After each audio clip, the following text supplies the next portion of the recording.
Le contrôle technique est un point de passage obligé pour la plupart des conducteurs de voitures. Il a été instauré pour contrôler l'état technique des véhicules de notre parc automobile une fois qu'ils ont été utilisés pendant quelques années. C'est donc clairement pour votre sécurité et non pour vous ennuyer que l'on vous prie d'y passer. Vous savez certainement que votre voiture doit être présentée pour la première fois au contrôle technique avant le 4e anniversaire de sa date d'immatriculation. En principe, vous recevez à temps une invitation par la poste à vous présenter au contrôle, mais l'obligation subsiste même si le document ne vous parvient pas. Soyez donc vigilants. Quand vous vous y présentez, n'oubliez pas de venir avec les originaux des documents qui doivent habituellement être présents dans un véhicule. Sinon, il faudra revenir. Il est heureusement possible de prendre un rendez-vous, mais n'attendez pas le dernier moment car la formule a beaucoup de succès.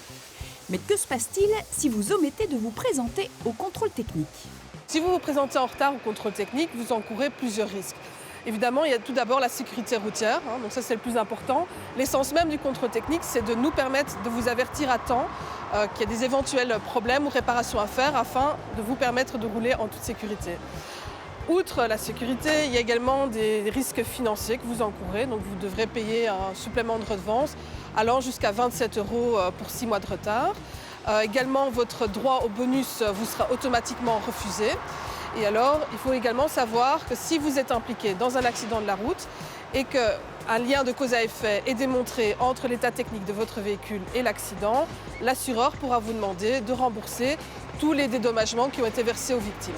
Lors d'un contrôle de la route, la police peut contrôler si vous êtes en ordre de contrôle. Donc ils ont accès à une base de données informatique où ils peuvent donc voir si vous êtes en défaut ou non. Et ils sont donc habilités à vous verbaliser. Bref, on a peu à gagner, sinon des ennuis, à ignorer le contrôle technique. Mais une fois qu'on y présente son véhicule, tout un ensemble de points sont contrôlés. Comment peut-on s'y préparer et quels sont les éléments du véhicule que l'on peut vérifier soi-même ? Pour vous préparer pour votre visite au contrôle technique, le plus facile, c'est de prendre un rendez-vous avec votre garagiste qui pourra effectuer un contrôle préalable pour préparer votre visite. Maintenant, vous pouvez vous-même très facilement contrôler certains points de sécurité. Donc vous contrôlez l'usure de vos pneus, la pression des pneus, si vos phares sont bien réglés, si tous vos feux fonctionnent, si la plaque d'immatriculation est bien lisible, si vous n'avez pas d'éclat dans votre pare-brise. Et alors, soyez sympa pour nos inspecteurs, venez avec un véhicule qui soit propre.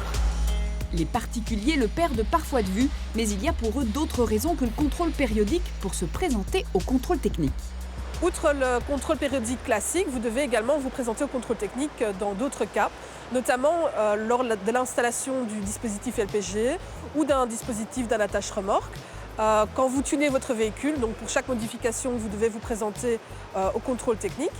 Également lors d'un accident, donc un contrôle après accident est prévu pour vérifier que l'état technique du véhicule est toujours parfaitement en ordre. Et alors le plus fréquent, c'est le contrôle occasion. Donc quand vous voulez revendre votre véhicule, avant l'immatriculation au nom du nouveau propriétaire, vous devez vous présenter au contrôle. Comme tout le monde, je dois de temps à autre passer au contrôle technique avec ma voiture. Je prends alors soin de la ranger, de la nettoyer et de contrôler certains points comme l'état des ampoules ou encore la pression des pneus. Je prends également rendez-vous par facilité. En agissant de cette manière, le contrôle technique s'apparente généralement à une simple formalité.